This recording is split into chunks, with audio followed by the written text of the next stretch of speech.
여러분 안녕하세요. 웰컴 투 옴니알러지 스쿨 총존학 제1장 우주 생체론 중 1절 존재의 실상을 마치고 2절 우주의 구성과 생명 현상을 들어가겠습니다. 우주의 구성과 생명 현상은 11호로 되어 있습니다. 1호는 삼신일체의 원리. 여기서 삼신일체라는 것은 Unit of Trine Bodies를 말하죠.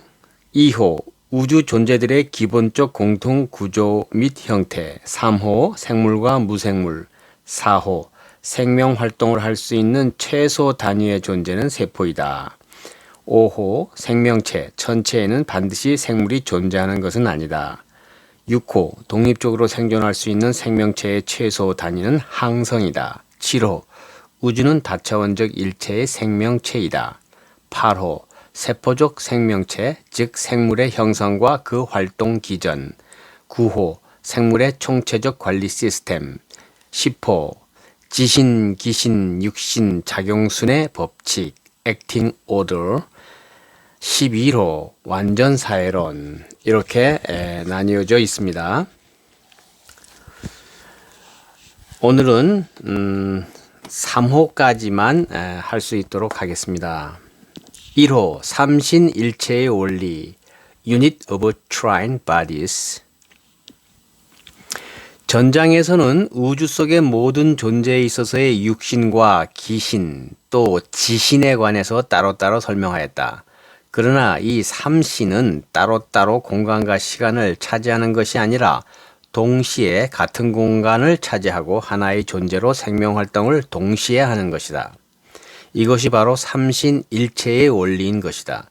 알기 쉽게 설명하기 위해서 예를 들어보면 여기 한 사람이 살아있다 하자.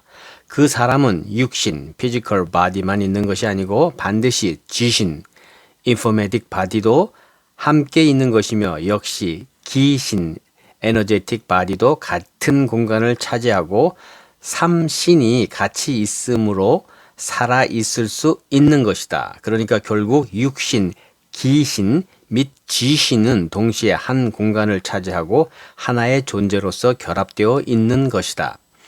그런데 여기서 확실히 알아두어야 할 것은 모든 존재의 우선적 실체의 존재인 지신이다.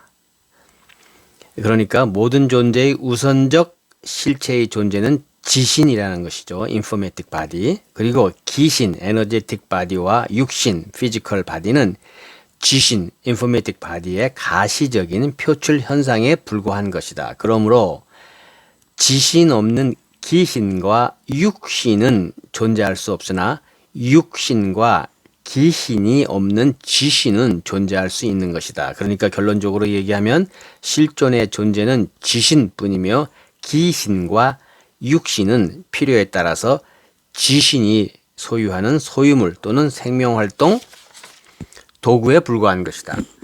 이상과 같은 원리를 가지고 자연을 살펴보면 우리의 오감으로 확인할 수 있는 모든 존재는 우리의 오감으로 감지할 수 없는 지신, 즉 informatic body의 표출 현상임을 알 수 있다. 또 나날이 새롭게 표출되는 현상은 육신을, physical body를 소유하고 있지 않던 지신이, informatic body가 새로이 육신을 가짐으로써 나타나는 현상이며 여기서 또 우리가 추측할 수 있는 것은 육신을 갖지 않고 지신의 형태로만, 즉 informatic body의 형태로만 존재하는 지신이 우리 주변에는 가득 충만하고 있음을 알 수 있을 것이다. 이해를 돕기 위해서 사람의 지신과 육신의 관계를 살펴보면 사람의 지신은 상당히 오랜 기간 진화해온 존재로서 사람의 몸을 가질 수 있을 정도의 수준으로 진화한 지신은 지금까지 사용하고 있던 동물의 몸을 죽음에 의해 떠남으로써 일정 기간 영계에서 원기를 축적한 다음 사람의 수정란에 들어와 기를 순환시키고 물질을 섭취함으로써 하나의 사람 몸을 가진 존재로 성장하는 것이다. 또 이 사람은 일생을 살고 노쇠해서 죽음에 이르면 다시 육신이 없는 지신으로 유리되어 일정 기간을 육신을 소유하지 않은 지신 상태로 원기를 축적한 다음 또 육신을 갖고 한 생애를 살아가는 것이다. 그러므로 실존의 존재는 지신이나 육신을 가진 기간과 육신이 없는 기간을 교차하면서 진화의 긴 여정을 살아가는 것이다. 그러니까 결론적으로 요약해보면 우리 오감으로 확인할 수 있는 모든 존재는 지신, 기신 및 육신, 즉 삼신이 같은 공간을 차지하고 하나의 생명체로 살고 있는 존재이나 이 삼신 중에서 실존의 주체는 지신, 인포메틱 바디이며 이 지신, 인포메틱 바디는 육신의 존재 없이도 실존하는 생명의 주체인 것이다. 이렇게 말하고 있습니다. 2호 우주 존재들의 기본적 공통구조 및 형태.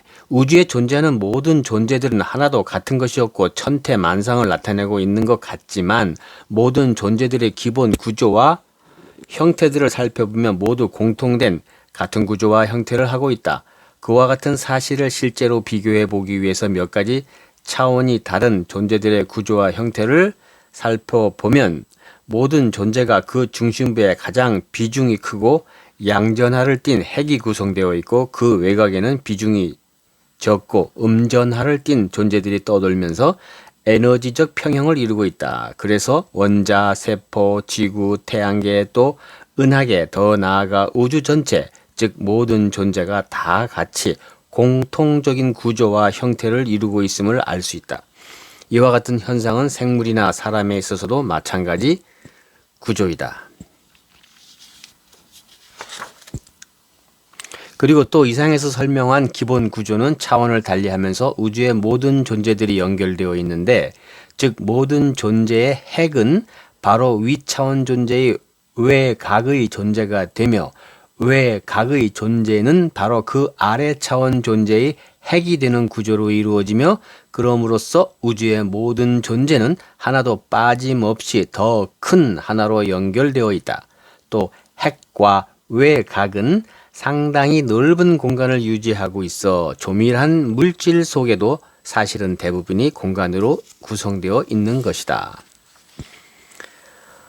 3호 생물과 무생물. 우리 지구상의 존재들을 잘 살펴보면 생명활동을 하는 생물과 생명활동이 없는 무생물의 두 부류로 분류할 수 있다. 그래서 생물이란 말 그대로 살아있는 존재로서 출생, 대사, 성장, 진화, 생식, 사멸 등의 특징적 생명활동을 하는 존재들로서 사람을 포함한 미생물, 식물, 동물들이 여기 속하며 무생물은 생명활동을 하지 않는 생물 외의 고체, 액체, 기체 또는 이들의 복합 상태의 모든 존재를 말한다. 그러나 우리가 시야를 좁혀서 생물의 구조 안으로 들어가 보면 생물 속에는 많은 양의 무기질, 물, 또 기체 등이 순환하며 생물의 생리작용에 관여하고 있음을 알 수 있다. 또 한편으로 우리의 시야를 넓혀 지구 전체의 차원으로 생각해 보면 지구 역시 출생, 대사, 성장, 진화, 생식, 노쇠, 사멸을 하는 생명체인 것이다. 이는 우리 기존의 개념으로는 좀 이해하기 힘들는지 모르나 단지 생각의 차원 문제인 것으로 우리가 전체의 차원에서 생각해보면 별들이 출생하여 성장, 진화하는 현상은 이미 과학적으로 관철된 사실이며 대사 현상 역시 우리 지구의 생리를 잘 살펴보면 그리 이해하기 어려운 것은 아니다. 즉 지구의 역사를 되돌이켜 볼 때 어느 시점엔가 지구의 출생이 있었고 그 후 지구가 계속 변화, 진화하고 있는 것은 누구나 알고 있는 사실이다.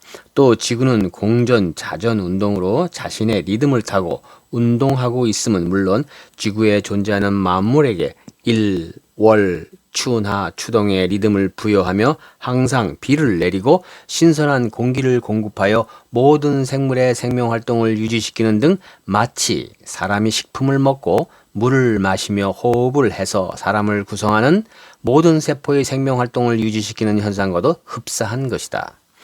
이상과 같이 우주의 구조를 전체적으로 총괄적으로 보면 기존에 우리가 알고 있는 생물과 무생물의 별개의 개념은 인간의 시각에 너무나 협소했음을 알 수 있으며 사실 있어서는 생물과 무생물이 적절히 공존하고 있을 때만이 완전한 생명체를 이루고 있는 것을 알 수 있다.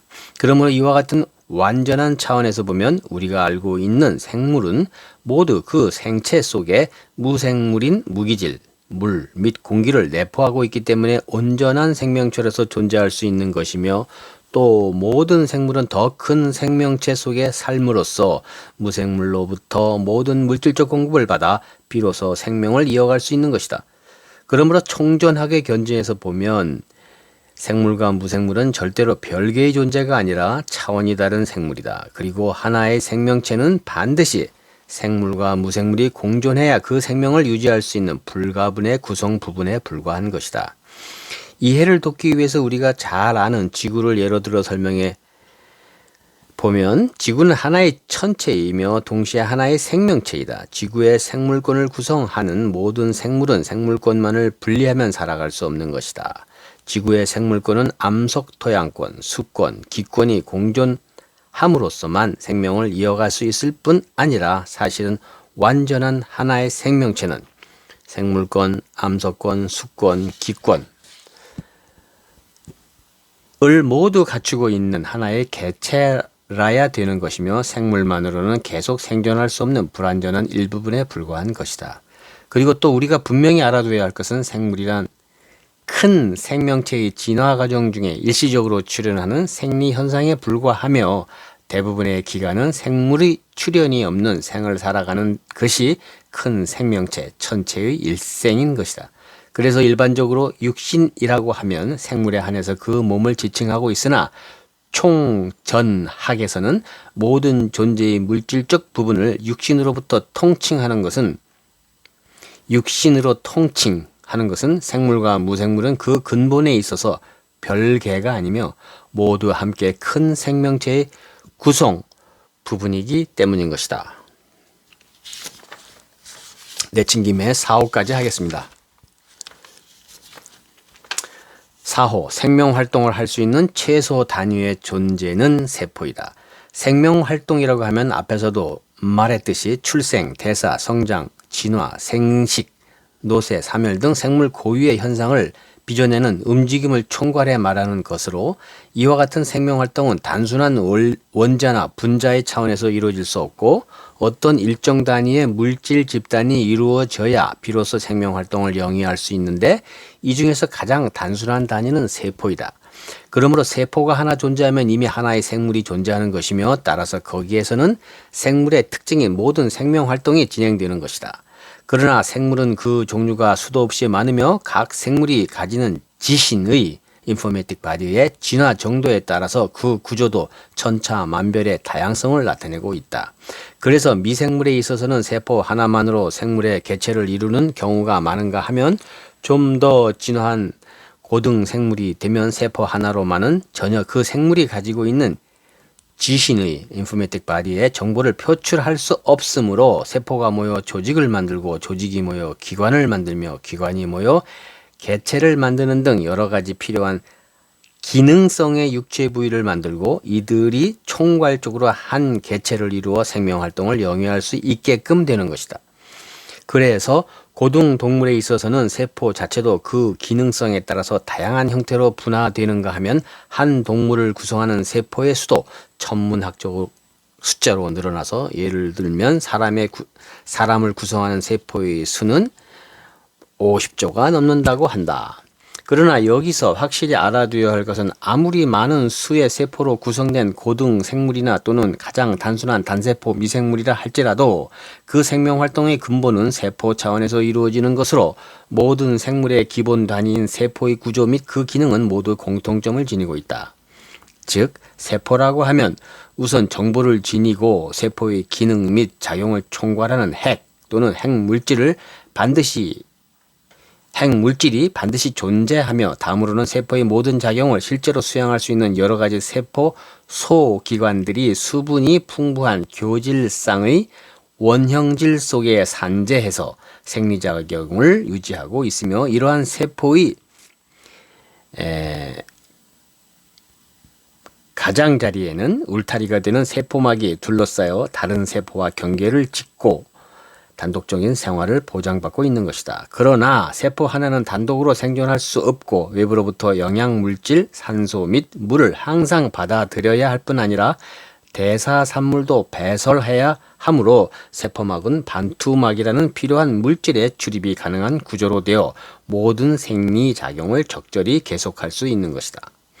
이러한 구조, 형태 및 기능을 가진 세포가 하나만 존재하는 단세포 미생물에 있어서는 수분과 영양물질 또 공기가 상존하는 환경 속에 살면서 외계와의 물질 교류를 하는가 하면 많은 수의 세포로 구성된 고등생물에 있어서는 모든 세포가 물, 영양물질 및 공기와 직접적으로 접촉될 수 없으므로 동물에 있어서는 혈액, 식물에 있어서는 수액과 같은 세포 외액이 모든 세포에 필요한 물질을 공급해 줌으로써 생명을 이어가는 것이다. 그러니까 결국 지상에 존재하는 모든 생물은 그 형태와 종류를 막론하고 세포라는 생명의 최소 단위로 구성되어 있으며 그 생리작용의 기본은 공통성을 지니고 있다는 사실이다.